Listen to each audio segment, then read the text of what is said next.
चलिए, last class में मैंने आपको इकोनॉमिक्स के इंट्रोडक्शन के बारे में बताया था और उसमें हमने अलग अलग चीज़ें देख ली थी कि इकोनॉमिक्स क्या है, इकोनॉमी क्या है, इकोनॉमी के टाइप क्या क्या हैं, उनके बारे में हमने बात की थी। मैंने आपको open, close, parallel, colonial, complementary कि बिफोर 1947 इंडिया की इकोनॉमी किस प्रकार की थी और आफ्टर 1947 अगर बात करें तो हम किस प्रकार की देखते हैं। तो हमको ये पता चल गया कि भाई मेनली जो है इंडिया में मिक्स्ड इकोनॉमी। उसके बाद फिर अगर हम देखते हैं तो ट्रेड वगैरह परफॉर्म हो रहा है तो इसलिए ओपन इकोनॉमी है। उसके बाद अगर देखते हैं तो फिर चीज़ें किस प्रकार की दिखती हैं कि क्योंकि ब्लैक मनी भी है तो पैरेलल इकोनॉमी, राइट। फिर मैंने आपको कुछ रूल बताए थे कि आप कोई भी टॉपिक पढ़ेंगे तो आपको ये जो रूल है ये वहाँ पर एग्जीक्यूट करना ही पड़ेगा, है ना। और इस रूल के काम जो है वो बार बार आपको देखने को मिलेंगे। तो कॉन्सेप्ट अगर आप समझ लेंगे तो चीज़ें आपके लिए आसान हो जाएंगी। तो यहाँ पर क्या था कि मैंने आपको कल जो रूल बताया था वो रूल था कि डिमांड और सप्लाई में कि अगर डिमांड जो है वो इंक्रीज़ हो रही है और सप्लाई डाउन है तो प्राइस क्या हो जाता है, गुड्स एंड सर्विस के बढ़ जाते हैं। सेकेंड थिंग कि अगर डिमांड कम है और सप्लाई जो है वो ज़्यादा हो रही है तो वहाँ पर चीज़ें किस प्रकार की दिख रही कि रेट जो है वो डाउन हो जाते हैं। क्लियर। तो हम आज अपना एक टॉपिक शुरू कर रहे हैं जिसका नाम है इन्फ्लेशन, ठीक है। आप लोगों ने सुना होगा इन्फ्लेशन क्या है, इन्फ्लेशन किसको बोलते हैं। तो नॉर्मल महंगाई की जो कंडीशन होती है देश में, अगर हम बात करें गुड्स एंड सर्विसेज के प्राइस के बढ़ने की, तो महंगाई की जो कंडीशन होती है उसको आप क्या बोल देते हो, आप बोलते हो इन्फ्लेशन की कंडीशन है, राइट। इन्फ्लेशन का मतलब कि गुड्स एंड सर्विस के प्राइस में इंक्रीमेंट होना, और आम बोल इसको हिंदी में बोला जाता है मुद्रास्फीति, ठीक है। मुद्रास्फीति इन द सेंस कि जो चीज़ें हैं वो थोड़ा सा अपने पुराने रेट से क्या हो रही हैं, महंगी होती चली जा रही हैं। उनके प्राइस जो हैं वो कैसे दिख रहे हैं आपको, वो लगातार इंक्रीज होते दिख रहे हैं। तो यहाँ पर आप बोल सकते हो कि गुड्स और सर्विस के प्राइस बढ़ रहे हैं। इसका मतलब क्या दिखाई दे रहा है कि प्राइस का बढ़ना ही क्या कहलाएगा, प्राइस का इंक्रीज होना ही यहाँ पर क्या कहलाएगा, इन्फ्लेशन कहलाएगा। तो वर्ड इसके थोड़े से ज़्यादा टफ हैं, है ना, लेकिन एक्चुअल में सब्जेक्ट जो है वो बहुत अच्छा है। इम्प्लीमेंटेशन का सब्जेक्ट है पूरा। आप चीज़ों को देखेंगे तो मार्केट में जो चीज़ें आप कर रहे हैं उसी का आप यहाँ पर थ्योरी वर्जन देखेंगे, राइट। नेक्स्ट अगर मैं बात करूँ यहाँ पर इन्फ्लेशन की, तो इन्फ्लेशन का या अगर हम डेफिनेशन के बेसिस पर देखें तो continuous rise in the price of goods and services, ठीक है। गुड्स एंड सर्विसेज, तो कल मैंने आपको बताया था कि गुड्स और सर्विस ये क्या होते हैं, जो भी टेंजिबल फॉर्म में चीज़ें होंगी, जो भी ऐसी चीज़ें जिसको हम छू सकते हैं, उन सभी को हम वस्तुओं की श्रेणी में रखते हैं, उन सभी को हम गुड्स की कैटेगरी में रखते हैं। और ऐसी चीज़ें जो इनटेंजिबल फॉर्म में है, जिसको आप टच नहीं कर सकते लेकिन आप उसको कंज्यूम करते हो, वो सब क्या है, वो सेवाएं हैं, वो सब क्या है, वो सर्विसेज हैं, राइट। तो यहाँ पर चीज़ें किस प्रकार की दिखाई दे रही हैं, यहाँ आपको दिखाई दे रहा है कि गुड्स जो है, जैसे मान लीजिए कि ये बोर्ड है हमारे पास में, ये माउस है, ये रिमोट है, ठीक है, हमारे कपड़े हैं, हमारी वॉच है, ये सारी की सारी चीज़ें जो हैं वो किस में आती हैं, ये सब गुड्स कहलाती हैं। सेकेंड थिंग कि अगर मैं यहाँ पर ये बोलता हूँ कि सर्विस क्या है, तो जैसे आप मोबाइल रिचार्ज कराते हैं तो मोबाइल रिचार्ज कराने में आपको कोई सामान नहीं मिल रहा है ना, लेकिन वहाँ पर आपको उस पर्टिकुलर अमाउंट के बदले में एक टॉक टाइम मिल रहा है, इंटरनेट फैसिलिटी मिल रही, तो वो क्या है, वो सेवाएं। ट्रांसपोर्टेशन की बात करते हैं तो ट्रांसपोर्टेशन इन द सेंस कि अगर मान लीजिए आप पब्लिक ट्रांसपोर्ट की बात करें तो आप क्या कर रहे हो, आप बस में एक जगह से बैठते हो, उसके पैसे देते हो और वो ले जाकर आपको दूसरी जगह पर उतार देता है। तो उस पर्टिकुलर अमाउंट के बदले आपको कोई सामान नहीं मिला है, क्या मिला है आपको, आपको मिला है एक सर्विस जो ट्रांसपोर्टेशन के फॉर्म में, राइट। तो ऐसी चीजें जिसको आप यूज कर रहे हो लेकिन टच कर पा रहे हो, वो क्या है, वो गुड्स है, और जो इनटेंजिबल फॉर्म में है वो सब क्या है, सर्विस में आते हैं। अब यदि इनके प्राइस में क्या हो जाए, इंक्रीमेंट हो जाए, तो यहाँ पर वही तो बोल रहा है कि it refers the continuous rise in the price of goods and services, है ना। पर गुड्स और सर्विस के प्राइस में यदि इंक्रीमेंट हो जाएगा तो वहां पर हम क्या बोल देंगे कि इसमें इन्फ्लेशन आ गया है। तो सीधा सा मतलब क्या है, प्राइस में इंक्रीमेंट की जो सिचुएशन है उसी को आप क्या बोलते हैं, इन्फ्लेशन बोलते हो। और हिंदी में इसी को आप जानते हैं किस नाम से, आप इसको जानते हैं मुद्रास्फीति के नाम से। क्लियर। तो यहाँ पर कैसी चीजें समझ में आ रही है कि आपको एक बात ये क्लियर हो गई है कि सर इन्फ्लेशन जो है वो क्या होता है, इन्फ्लेशन जो है वो मुद्रास्फीति जो है वो क्या है, वो गुड्स एंड सर्विस के प्राइस में इंक्रीमेंट की कंडीशन को रिप्रेजेंट करता है, ठीक है। अब अगर किसी कंट्री में अगर इन्फ्लेशन आ रहा है तो इन्फ्लेशन से सबसे पहला इम्पैक्ट कहाँ पर पड़ेगा, तो क्योंकि हम यहाँ पर पढ़ क्या रहे हैं, हम मनी के बारे में पढ़ रहे हैं ना, तो वहीं पे मैं आपको इम्पैक्ट दिखाता हूँ कि जैसे जैसे यहाँ आपको ये समझ में आ गया कि इनका प्राइस जो है वो क्या हो गया, बढ़ गया है, गुड्स एंड सर्विस के प्राइस जो है वो बढ़ गए ना। एक टर्म यूज करता हूँ मैं, परचेजिंग पावर, ठीक है, एक टर्म यूज कर रहा हूँ मैं परचेजिंग पावर, हिंदी में इसको बोलते हैं क्रय शक्ति। क्रय शक्ति क्या होती है, ये परचेजिंग पावर क्या होती है? परचेजिंग पावर का मतलब होता है कि आपके पास में जो भी अमाउंट है, उस अमाउंट से आप कितनी चीज़ों को, कितने गुड्स या सर्विस को आप परचेज कर पाते हो, राइट। तो यहाँ पर चीज़ें क्या दिखाई दे रही हैं कि किसी भी अमाउंट से जो खरीदने की क्षमता है, जो परचेजिंग की क्षमता है, उसी को परचेजिंग पावर बोला जाता है। जैसे फॉर एग्जांपल कि जैसे मान लीजिए कि हम मार्केट में गए और 100 रुपीज़ में हम 2 किलो कोई भी सब्जी जो है, कोई भी वेजिटेबल जो है वो लेकर आ रहे हैं। अब उसके प्राइस जो थे वो 50 रुपये थे। अब अगर मान लीजिए कि उसके प्राइस में इंक्रीमेंट हो गया, वो 2 किलो की जगह वो 1 किलो मिल रही है, तो यहाँ पर क्या दिखाई दे रहा है कि आपके पास अमाउंट सेम है, आपके पास चीज़ें सब सेम है, लेकिन जो प्रोडक्ट आप खरीद रहे हो उसमें कभी वो ज़्यादा मिल रहा है, कभी वो कम मिल रहा है। तो यहाँ क्या हो रहा है, प्राइस जैसे ही बढ़ते हैं वैसे ही कंट्री में परचेजिंग पावर क्या हो जाती है, किसकी परचेजिंग पावर? डोमेस्टिक करेंसी की।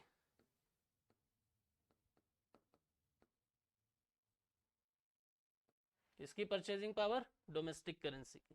तो आपको इतनी बात आइडिया लग गया है कि अगर मान लीजिए कि परचेजिंग पावर जो है वो डाउन हो रही है, क्या डाउन हो रही है? डोमेस्टिक करेंसी की परचेजिंग पावर। क्यों? क्योंकि गुड्स एंड सर्विसेज के प्राइस जो है वो इंक्रीज हो गए। अब यहाँ पर अगर मैं आपको बोलूँ कि परचेजिंग पावर डाउन होते होते होते होते कहाँ तक चली जाए, वो चली जाए अगर जीरो तक। जीरो तक जाने का मतलब ये होता है, जीरो तक जाने का मतलब ये होता है कि अब उस अमाउंट से आप किसी भी तरीके से कोई भी प्रोडक्ट को परचेज नहीं कर पाओ, है ना। जैसे मान लीजिए कि अभी 1 रुपए हमारा जो सबसे लोअर करेंसी है, लोअर डोमेस्टिक करेंसी है, वो कितना है? वो 1 रुपए है। तो यहाँ पर अगर मैं बोलता हूँ कि इन्फ्लेशन बढ़ा और गुड्स के प्राइस बढ़ गए, और मान लीजिए कि सिचुएशन ये बन जाए कि अब जो टॉफी वगैरह मिलती हैं वो 1 रुपए की जो एक मिलती हैं, अब वो 2 रुपए की एक मिलने लगे, तो चीजें किस प्रकार की दिखेंगी कि आपका जो 1 रुपए का अमाउंट है ना, उसकी परचेजिंग पावर क्या हो जाएगी? डाउन हो जाएगी। और डाउन होकर वो कहाँ पहुंच जाएगी? जीरो पर। बात समझ में आ रही है? जीरो पर पहुंचने का मतलब ये होता है कि आप किसी भी तरीके से अब उस प्रोडक्ट, उस अमाउंट से किसी भी तरीके से कोई भी प्रोडक्ट जो है उसको आप परचेज नहीं कर पाएंगे। बात समझ में आ रही है? उसको आप परचेज नहीं कर पाओगे, मतलब जो आपकी जो करेंसी है वो क्या हो गई, अब उसकी परचेजिंग पावर जीरो। अब उस करेंसी से आप किसी भी प्रकार से कोई भी प्रोडक्ट की परचेजिंग नहीं कर सकते। और जब मान लीजिए किसी भी कंट्री की डोमेस्टिक करेंसी की परचेजिंग पावर जीरो पे चली जाती है, तो वहां पर क्या बोल दिया जाता है कि उस कंट्री की जो सेंट्रल बैंक होती है, जैसे हम इंडिया की बात करें तो इंडिया की सेंट्रल बैंक कौन है? इंडिया की अगर बात करें तो इंडिया की सेंट्रल बैंक जो है वो है आरबीआई। तो उस कंट्री की जो सेंट्रल बैंक होती है वो क्या करती है, ऐसी करेंसी जिसकी परचेजिंग पावर जीरो हो गई है वो उसको सर्कुलेशन से बाहर कर देती है। तो फिर 1 रुपए जो है वो मार्केट से बाहर हो जाएगा। फिर सबसे लोएस्ट करेंसी जो है वो कौन सी हो जाएगी? वो हो जाएगी आपकी 2 रुपए। तो यहाँ तक अगर मैं बात करूँ तो यहाँ आपको ये समझ में आता है कि जैसे मान लीजिए कि परचेजिंग पावर डाउन हुई तो ये करेंसी जो है वो क्या हो गया, वो जीरो पे पहुंचा। अब जीरो पे पहुंचा तो फिर वहां सर्कुलेशन से बाहर। हमारे यहाँ पर पहले 10 पैसा भी चलता था, 20 पैसा भी चलता था, 25 भी चलते थे, 50 भी चलता था। आज वो नहीं चल रहे ना। क्यों? क्योंकि एक टाइम था कि उनकी परचेजिंग पावर क्या हो गई, जीरो। मतलब अब उनसे कोई भी ऐसा प्रोडक्ट नहीं है जो उस करेंसी से आप परचेस कर सकते थे। तो इसलिए उसको आरबीआई ने क्या कर दिया, सर्कुलेशन से बाहर कर दिया। बात समझ में आ रही है? तो यहाँ पर यही चीज है, याद रखिएगा, ठीक है, कि अगर वो करेंसी जीरो हो जाती है तो उसको सर्कुलेशन से बाहर कर देंगे। अब अगर हम और प्रभाव की बात करें तो यहाँ पर मैंने मेंशन किया है, आप देख सकते हैं कि अगर इन्फ्लेशन आएगा तो कंट्री पर क्या इम्पैक्ट पड़ेगा। इन्फ्लेशन आएगा तो पहली चीज तो आपको ये समझ में आ गई कि सर जो परचेजिंग पावर होगी वो क्या हो जाएगी, वो डाउन हो जाएगी, है ना। किसकी परचेजिंग पावर? तो आपको ये समझ में आ गया, डोमेस्टिक करेंसी। हम इंडिया की बात कर रहे हैं तो इंडिया का जो रुपया है उसकी जो खरीदने की क्षमता होगी वो क्या हो जाएगी, वो धीरे धीरे डिक्रीज होती रहेगी। बात समझ में आ रही है?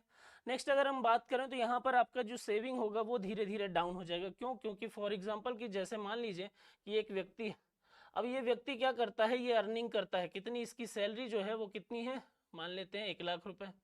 अब इस 1 लाख रुपए में वो क्या कर रहा है,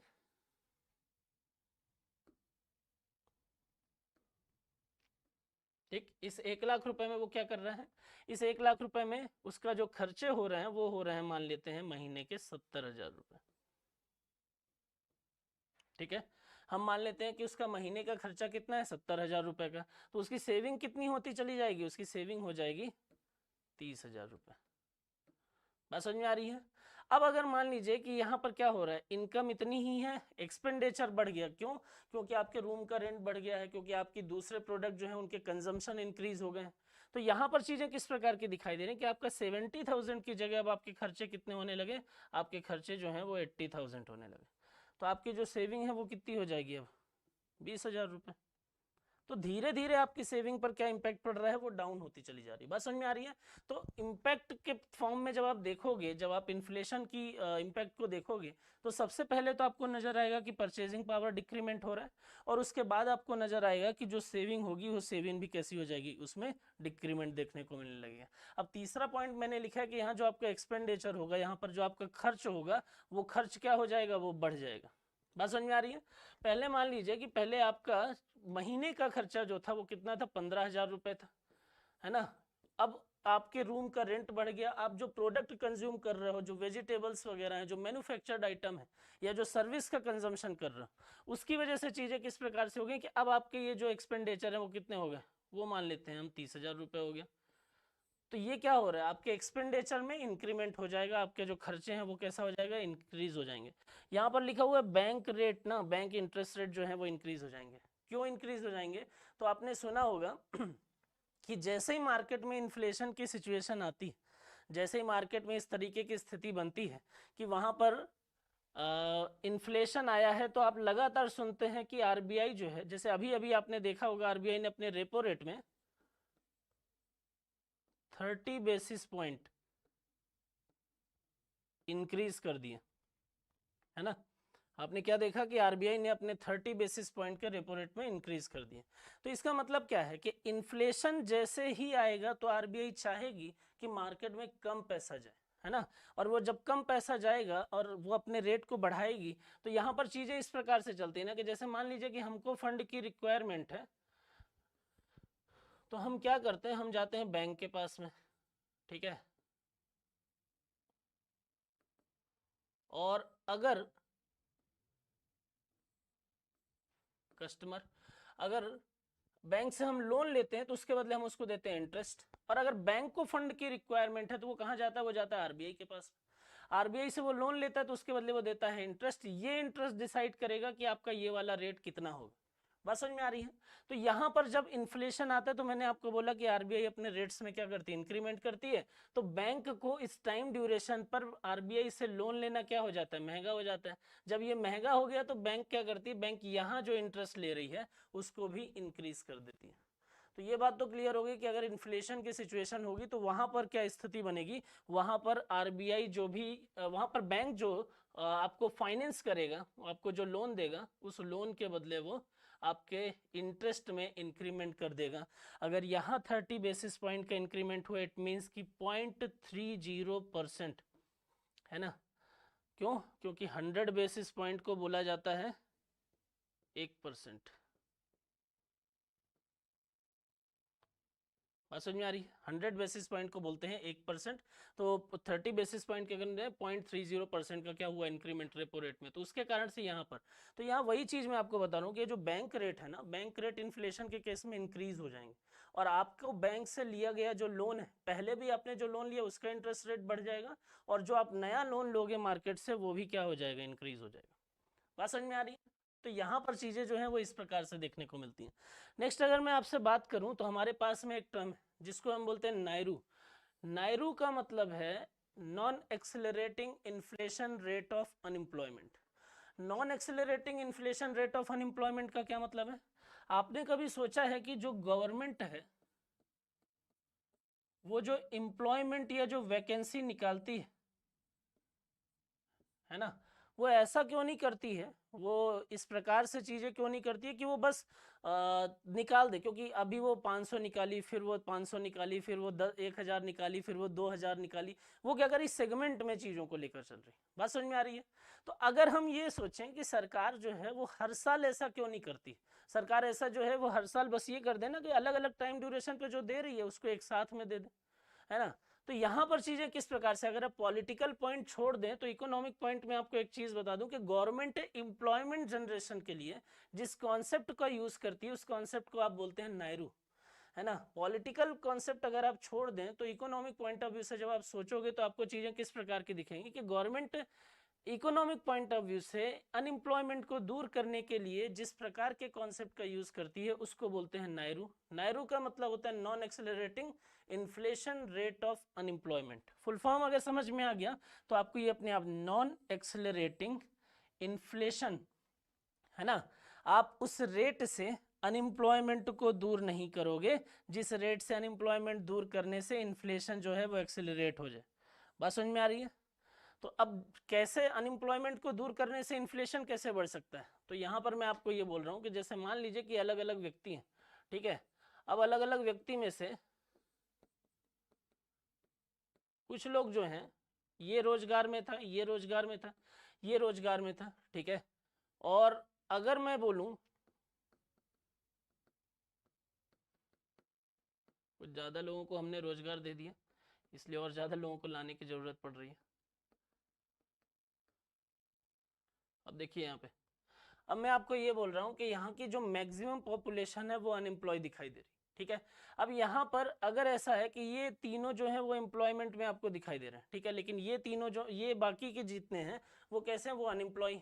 अब गवर्नमेंट अगर ये करे कि गवर्नमेंट इनको भी रोजगार दे दे, गवर्नमेंट इनको भी रोजगार दे दे, सरकार इसको भी एम्प्लॉय कर दे, इसको भी एम्प्लॉय कर दे और इसको भी एक साथ कर दे, है ना।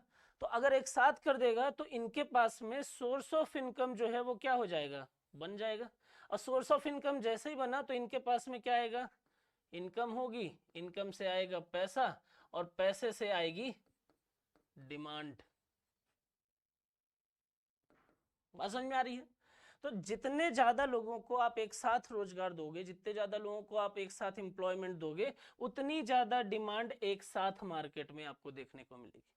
अब इस डिमांड को अगर आप फुलफिल नहीं कर रहे हो, है ना, अगर इस डिमांड को मान लीजिए कि मार्केट में डिमांड जो है वो कितनी है, डिमांड है 100 लोगों की या 100 यूनिट की, और आप इस डिमांड को फुलफिल नहीं कर रहे हो और आपकी सप्लाई कितनी है, हम मान लेते हैं सप्लाई जो है वो 70 यूनिट की है। तो ऐसी सिचुएशन में क्या होता है कि जब डिमांड सप्लाई से ज़्यादा हो जाती है तो प्राइस क्या हो जाते हैं, और ज़्यादा इंक्रीज हो जाते हैं। बात समझ में आ रही है? तो प्राइस इंक्रीज होने को बोलते हैं इन्फ्लेशन। तो नायरू का जो यूज हो रहा है वो क्या हो रहा है कि आप अनएम्प्लॉयमेंट को दूर तो कर रहे हो लेकिन इस रेट से नहीं कर रहे हो कि गुड्स एंड सर्विसेज के प्राइस जो हैं वो बहुत तेजी से बढ़ जाएं। बात समझ में आ रही है? तो यहाँ पर इसी कंडीशन को तो आप बोल रहे हो इन्फ्लेशन ना। तो जो एम्प्लॉयमेंट दिया गया वो कैसा दिया गया कि इन्फ्लेशन ना आने पाए, है ना। अनएम्प्लॉयमेंट को इस तरीके से दूर किया गया जिससे इन्फ्लेशन एक्सेलरेट ना हो। इसी कॉन्सेप्ट को बोला जाता है non accelerating inflation rate of unemployment. बात समझ में आ रही है? यहां तक चीजें क्लियर हैं आपको?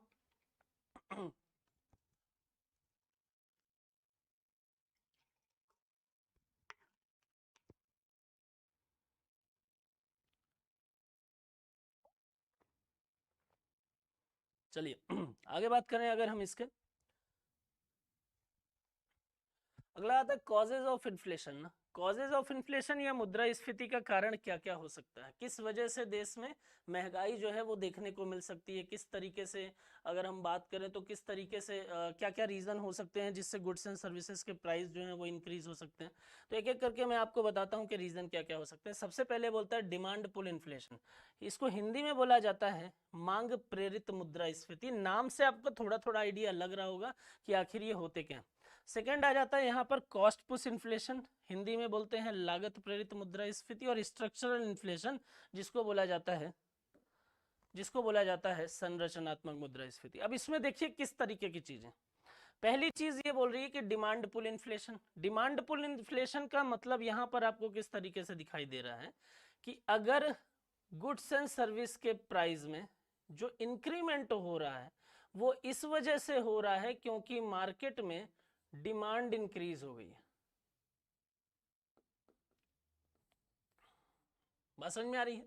अगर गुड्स एंड सर्विस के प्राइस में इंक्रीमेंट इस वजह से हो रहा है क्योंकि मार्केट में डिमांड इंक्रीज हो गई, और जितनी डिमांड इंक्रीज हुई है उसके कंपेयर में सप्लाई जो है वो कैसी है, वो उससे डाउन है। तो कल ही आपको मैंने बताया था, कल की क्लास में, कि अगर सप्लाई कम है और डिमांड इंक्रीज हो रही है तो यहाँ पर गुड्स एंड सर्विस के प्राइस जो है वो क्या हो जाएंगे, वो इंक्रीज हो जाएंगे और चीज़ें महंगी हो जाएंगी, और चीज़ों के महंगे होने को बोलते हैं इन्फ्लेशन। किस टाइप का इन्फ्लेशन? तो उसको नाम दे दिया डिमांड पुल। डिमांड की वजह से इन्फ्लेशन आ रहा है इसलिए नाम दे दिया डिमांड पुल इन्फ्लेशन। क्लियर? तो यहाँ पर पहला रीजन जो होता है वो होता है डिमांड पुल इन्फ्लेशन। अब ये डिमांड पुल हो क्यों सकता है? तो अगर यहाँ पर सिर्फ इसका एक ही रीजन है कि अगर मार्केट में लिक्विडिटी, इसको हिंदी में बोलते हैं तरलता और आम भाषा में इसको आप समझ लीजिए पैसा, ठीक है? अगर मार्केट में लिक्विडिटी जो है वो क्या हो जाए, इंक्रीज हो जाए। अगर मार्केट में लिक्विडिटी इंक्रीज हो रही है तो उस सिचुएशन पर क्या बोल दिया जाएगा कि मार्केट में लिक्विडिटी बढ़ी है, पैसा बढ़ा है, तो वहां पर इसलिए लोगों की डिमांड भी बढ़ी है। अब लिक्विडिटी के इंक्रीज होने के लिए क्या क्या रीजन हो सकते हैं? तो लिक्विडिटी के इंक्रीज होने के पीछे जैसे मान लीजिए कि सोर्स ऑफ इनकम बढ़ रहा है। जैसे अभी पिछली स्लाइड में आपने क्या देखा कि जैसे मान लीजिए कि यहाँ पर एम्प्लॉयमेंट जो है वो बहुत तेजी से बढ़ रहा है, तो जितनी तेजी से एम्प्लॉयमेंट बढ़ेगा उतनी तेजी से सोर्स ऑफ इनकम, उतनी तेजी से इनकम और उतनी तेजी से मनी इंक्रीज होगी, और मनी की इंक्रीज के कारण डिमांड इंक्रीज होगा। तो अगर यहाँ पर पैसा आ रहा है तो यही तो लिक्विडिटी है, यही तो लिक्विडिटी का फ्लो जो है वो इंक्रीज हो रहा है। बात समझ में आ रही है? एक रीजन तो हो सकता है आपका एम्प्लॉयमेंट जनरेशन। दूसरा रीजन इसमें यह हो सकता है कि अगर पब्लिक एक्सपेंडिचर बढ़ जाए, पब्लिक का मतलब इकोनॉमिक में अगर मैं बात करूं तो बोलते हैं गवर्नमेंट, राइट? तो यहां पर चीजें किस प्रकार से देखें, तो यहां अगर मान लीजिए कि गवर्नमेंट अपने एक्सपेंडिचर को इंक्रीज कर देती, तो गवर्नमेंट के एक्सपेंडिचर को जैसे ही इंक्रीज किया जाएगा तो पब्लिक एक्सपेंडिचर जैसे ही होगा मार्केट में मनी का फ्लो अपने आप हो जाएगा। बात समझ में आ रही है? और मनी का फ्लो जैसे ही बनेगा वैसे क्या होने लगेगा, चीजें इस प्रकार से देखने को मिलेंगी कि डिमांड बढ़ने लगेगी। फॉर एग्जाम्पल कि जैसे मान लीजिए कि गवर्नमेंट ने एक स्कीम चलाई, कौन सी स्कीम? अगर मैं आपको बोलूं तो प्रधानमंत्री आवास योजना, ठीक है?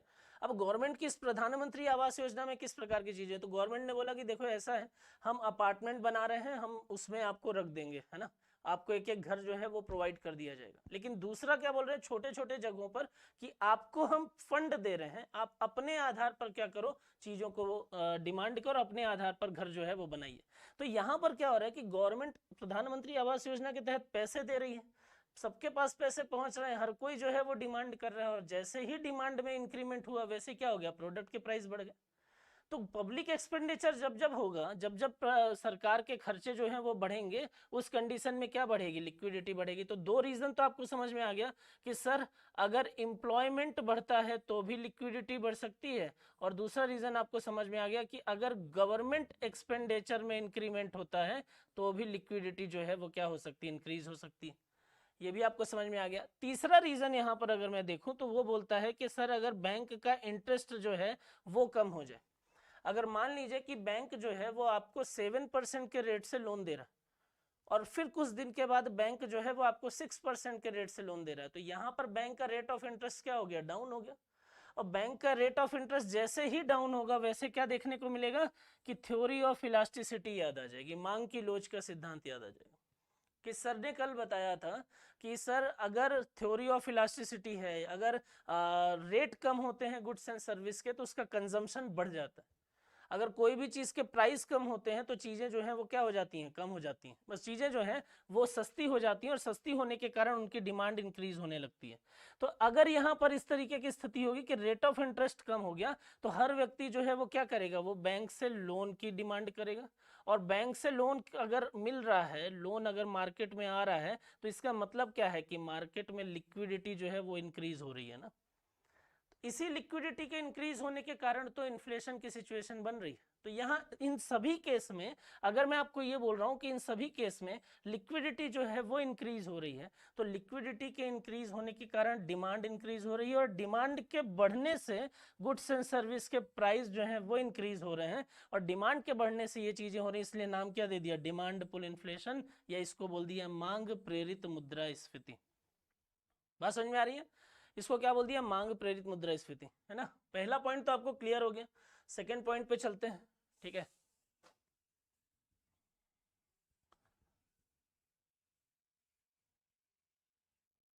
चलिए, सेकंड है आपके पास में cost push inflation. Cost push inflation का क्या मतलब होता है?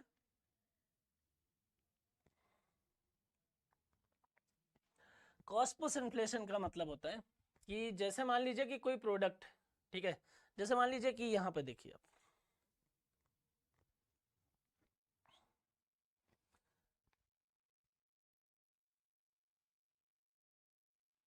ठीक, जैसे मान लीजिए कि कोई प्रोडक्ट है, ठीक है, कौन सा प्रोडक्ट? कोई भी प्रोडक्ट, ठीक है। जैसे मान लीजिए कि हम लहसुन की ही बात करते हैं, ठीक है। अब हमारे पास में जो लहसुन है, अगर मान लीजिए कि इसकी लागत जो है, इसकी कॉस्ट जो है, इसकी खेती करने की लागत जो है, हम मान लेते हैं कितना है, 20 रुपए आ रही है, ठीक है। 20 रुपए पर केजी के हिसाब से इसकी कॉस्टिंग आ रही है ना। तो मार्केट में ये प्रोडक्ट जो है, इसका जो मार्केट प्राइस होगा वो मान लेते हैं हम 40 रुपए होगा। समझ में आ रही है? तो यहां पर चीजें किस प्रकार से दिखाई दे रही हैं कि कॉस्ट जितनी होगी जनरली मार्केट प्राइस उससे क्या हो जाएगा, है ना, उससे इंक्रीज हो जाएगा। क्यों इंक्रीज हो जाएगा? क्योंकि लागत से कम में तो कोई बेचेगा नहीं, कोई अपनी जेब से पैसा लगाकर तो सामान को बेचेगा नहीं ना। अब मान लीजिए कि कुछ टाइम के बाद इस प्रोडक्ट के प्रोडक्शन की कॉस्टिंग जो है वो क्या हो जाती है, वो इंक्रीज हो जाती है, और वो बढ़कर कितनी हो जाती है, 30 रुपए हो जाती है। अब क्वेश्चन ये उठता है कि सर क्या आज भी 30 रुपए की कॉस्टिंग के बाद क्या ये 40 रुपीज में ही मार्केट में अवेलेबल रहेगी? क्या बिल्कुल नहीं। फिर कितने में? सर ये 50 रुपीज में बिकेगा। यहाँ पर क्या हुआ, 40 रुपए का प्रोडक्ट का प्राइस कुछ दिन के बाद कितना दिखाई दे रहा है, 50 रुपीज। क्यों 50 रुपीज दिखाई दे रहा है? इसलिए 50 रुपीज दिखाई दे रहा है क्योंकि उसका जो कॉस्ट था, इसलिए 50 रुपीज दिखाई दे रहा है क्योंकि इसकी जो लागत थी वो लागत में इंक्रीमेंट हो गया, इसकी लागत जो है वो क्या हो गई, बढ़ गई। तो इसका जो फाइनल मूल्य है वो मूल्य में भी वृद्धि हो जाएगी। बात समझ में आ रही है? तो यहां पर अगर कॉस्ट में इंक्रीमेंट के कारण उसके प्रोडक्ट के फाइनल प्राइस में इंक्रीमेंट हो जाएगा तो वहां पर हम बोल देंगे कि ये लागत प्रेरित मुद्रास्फीति। बात समझ में आ रही है? जैसे मान लीजिए कि एक बिस्लरी का बॉटल है, ठीक है, वो 20 रुपए में मार्केट में बिक रहा है, तो उसको बनाने में, उस बॉटल को बनाने में मान लीजिए कि 5 रुपए की प्लास्टिक की कॉस्टिंग के बाद में वो प्रोडक्ट 5 रुपए का है, 2-3 रुपए का पानी डला हुआ है, प्यूरिफाई करा, तो टोटल कॉस्टिंग अगर आप मान लीजिए तो वो 10 रुपए की मान लेते हैं, और उसके बाद मार्केटिंग वार्केटिंग सब कुछ मिला के 10 रुपए की कॉस्टिंग जो है वो उसकी आ रही है, और मार्केट में कितने में बिक रहा है, वो 20 रुपए में। बात समझ में आ रही है? अब ये मान लीजिए कि यही कॉस्टिंग बढ़ जाए, उस प्लास्टिक के जो रेट है वो रेट में क्या हो जाए, इंक्रीमेंट देखने को मिले। तो रेट अगर इंक्रीज होगा तो चीजें किस प्रकार से, अगर रेट बढ़ेंगे, अगर मान लीजिए कि ये जो प्रोडक्ट है इस प्रोडक्ट के रेट में इंक्रीमेंट होगा तो चीजें क्या दिखाई देंगी कि कॉस्ट जैसे ही बढ़ेगी वैसे ही लागत में, वैसे ही कॉस्ट के बढ़ने से आपका जो फाइनल प्राइस होगा, जो मार्केट प्राइस होगा वो क्या हो जाएगा, वो भी इंक्रीज हो जाएगा।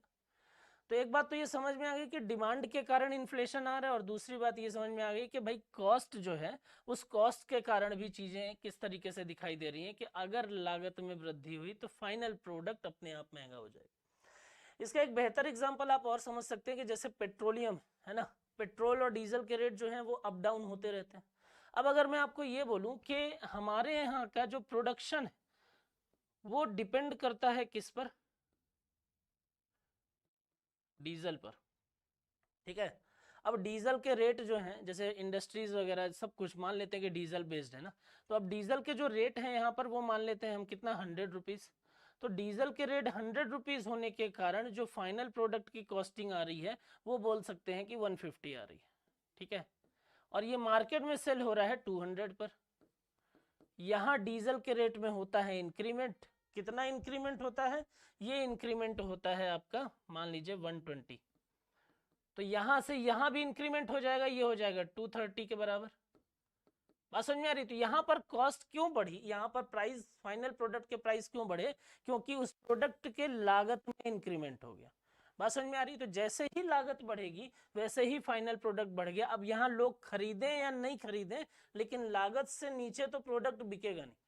बात समझ में आ रही? तो यहाँ पर चीजें किस प्रकार की हैं कि अगर लागत बढ़ रही है, अगर कॉस्टिंग इंक्रीज हो रही है, तो कॉस्ट के इंक्रीज होने के कारण चीजें किस प्रकार के दिखेंगी कि ये 200 से 230 पर चला गया। प्रोडक्ट का प्राइस बढ़ने को क्या बोल देते हो? इन्फ्लेशन। लेकिन ये इन्फ्लेशन किस वजह से आया? डिमांड की वजह से नहीं, ये इसलिए आया है क्योंकि यहाँ पर प्रोडक्ट की कॉस्टिंग जो है वो इंक्रीज हो गई। तो कॉस्ट के बढ़ने से जब इन्फ्लेशन आता है तो वहां बोल दिया जाता है cost push inflation. Clear? Third point आता है इसमें, थर्ड का अगर हम कॉजेज में देखें तो तीसरा आता है यहाँ पर स्ट्रक्चरल।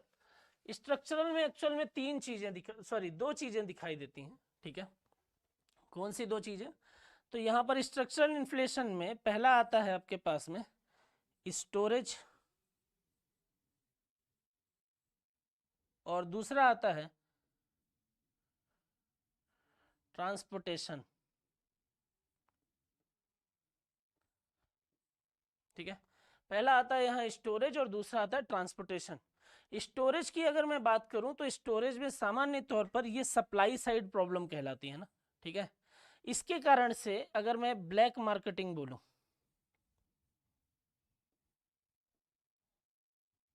ठीक है, यदि मैं ब्लैक मार्केटिंग बोलता हूं तो ब्लैक मार्केटिंग के कारण प्रोडक्ट जो है वो क्या होता है, वो स्टोर कर लिया जाता है और मार्केट की सप्लाई को रेगुलेट कर लिया जाता है। अब यहाँ पर सप्लाई को रेगुलेट कर लिया तो सप्लाई जैसे ही रेगुलेट होगी मार्केट की डिमांड अपने आप इंक्रीज होने लगेगी, और जैसे ही डिमांड बढ़ी वैसे ही प्रोडक्ट के प्राइस बढ़ने लगे। प्राइस के बढ़ने को आप इन्फ्लेशन बोल देते हो। तो यहाँ पर चीजें किस प्रकार की दिखाई दे रही हैं? यहाँ आपको दिखाई दे रहा है कि जैसे मान लीजिए कि प्याज का हम एग्जाम्पल दें, तो प्याज जो है वो मार्केट में कभी 10 रुपए में आती है, कभी 100 रुपए में आ जाती है, कभी, समझ में आ रहा है क्या बोल रहा हूँ मैं? तो यहाँ पर चीजें आपको क्या दिखाई दे रही है कि जो रेट है वो कभी इस तरीके का है कि किसी साल हाई प्रोडक्शन हो गया तो रेट जो है वो कम इसलिए हो गए क्योंकि हाई प्रोडक्शन के केस में सप्लाई इंक्रीज हो गई, और सप्लाई इंक्रीज हो गई तो चीजें किस प्रकार से कि डिमांड फुलफिल हो रही है तो रेट जो है वो बढ़ नहीं रहे। लेकिन जिस साल प्रोडक्शन कम है या जिस साल ब्लैक मार्केटिंग कर ली गई, जिस साल उसको काला बाजारी कर ली गई और उसको होल्ड करके रख लिया गया, कि व्यापारियों ने क्या किया, किसानों से सस्ते रेट पर प्रोडक्ट को लेकर आए और उस प्रोडक्ट को लाकर कहाँ कर दिया, वेयर हाउस में अपनी जगह पर स्टोर करके रख लिया। अब ये मार्केट पर पहुंच ही नहीं रहा। जब मार्केट में पहुंचेगा नहीं तो यहाँ की जो डिमांड है वो तो धीरे धीरे धीरे धीरे बढ़ती रहेगी, और डिमांड जैसे जैसे बढ़ेगी और आप उसको फुलफिल नहीं करोगे तो समस्या क्या होती जाएगी, डिमांड इधर डिमांड बढ़ रही है और इधर से सप्लाई कमी है। जब आप इसको फुलफिल नहीं करोगे तो डिमांड के बढ़ने से इनके प्राइस जो है वो लगातार बढ़ जाएंगे। तो 10 रुपए का प्रोडक्ट जो था, प्याज जो था, वो 30 पे गई, 50 पे गई, 70 गया, 90, 100, प्रोडक्ट के प्राइस में इंक्रीमेंट हो गया। क्यों? क्योंकि black marketing, supply side problem. तो यहाँ पर चीजें जो है वो क्या दिखाई दे रही हैं कि ये जो सप्लाई साइड प्रॉब्लम है, ये ब्लैक मार्केटिंग है, इसके कारण से डिमांड इंक्रीज हो रही। ठीक है, लेकिन यहाँ पर डिमांड नेचुरल नहीं है। अगर नेचुरल डिमांड इंक्रीमेंट के कारण गुड्स एंड सर्विस के प्राइस में इंक्रीमेंट होता तो हम उसको फर्स्ट कैटेगरी में रख देते हैं। बात समझ में आ रही है? तो यहाँ पर डिमांड में जो इंक्रीमेंट हुआ है ना वो नेचुरल नहीं है, ये आर्टिफिशियल डिमांड इंक्रीमेंट है। यहाँ पर जानबूझकर मांग में वृद्धि की गई है। बात समझ में आ रही है? तो यहाँ पर आर्टिफिशियल डिमांड इंक्रीमेंट है, इसलिए इसको स्ट्रक्चरल की कैटेगरी में रखा जाता है। और नेक्स्ट आता है ट्रांसपोर्टेशन। तो ट्रांसपोर्टेशन का मतलब है कि अगर डीजल पेट्रोलियम के रेट जो है वो क्या हो जाएंगे, इंक्रीज हो जाएंगे, तो एक जगह से दूसरी जगह जाने पर जो ट्रांसपोर्टेशन कॉस्ट आती है प्रोडक्ट की वो महंगी हो जाएगी। अगर मान लीजिए पहले 70 रुपीज़ के कारण ट्रांसपोर्टेशन की वजह से 50,000 लग रहे थे और फाइनल प्रोडक्ट जो है वो 200 में पड़ रहा था, तो 100 रुपीज़ के कारण अब वो 90,000 लगेंगे और फाइनल प्रोडक्ट जो है वो 230 पर पड़ेगा। तो यहाँ पर गुड्स एंड सर्विस के प्राइस में क्या हो गया, इंक्रीमेंट हुआ, प्राइस बढ़ा, इन्फ्लेशन आया, लेकिन किस वजह से, ट्रांसपोर्टेशन महंगी होने की वजह से। तो यहाँ पर आपको एक बात समझ में आ गई कि सर अगर गुड्स एंड सर्विस के प्राइस की डिमांड बढ़े, नेचुरल डिमांड, तो वहाँ हो जाएगा डिमांड पुल इन्फ्लेशन।